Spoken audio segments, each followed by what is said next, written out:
हो दर्शकबिन, भुन्टी भागमा भने यता भूमिका भने बेहोस भएकी छिन्। के भूमिका मरिन् त दर्शकबिन? पक्कै पनि दर्शकबिन, तपाईहरुले भुन्टी भाग 256 त हेर्नुभयो होला। अब आउने भुन्टी भाग 257 कस्तो हुन्छ होला भनेर तपाईहरुलाई जान्न मन छ भने यो भिडियोलाई अन्तिमसम्म हेर्नु होला।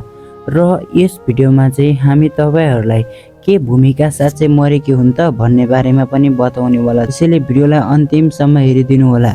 भूपेन्द्रको भाउजूलाई त्यहाँबाट हटाउनु पर्छ भन्ने चाहनुहुन्छ भने हाम्रो भिडियोलाई एक लाइक गरी च्यानललाई सब्स्क्राइब गरिदिनु होला।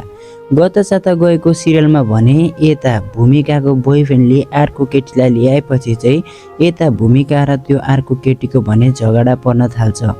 अन्तत दर्शकबिन, भूमिकाले पनि नराम्रोसँग धोका पाएकी छिन्। तर यता भुन्टी र भूपेन्द्र भने गाडीमा गफ गर्दै घरमा आइपुग्दाखेरि चाहिँ यता भूमिका भने बेहोस अवस्थामा लडिरहेकी हुन्छन्। आखिर भूमिकालाई के भएको हो त दर्शकबिन? के भूमिका मरेकी हुन् त? तपाईहरुलाई के लाग्छ दर्शकबिन? तलको कमेन्ट बक्समा कमेन्ट गर्नु होला।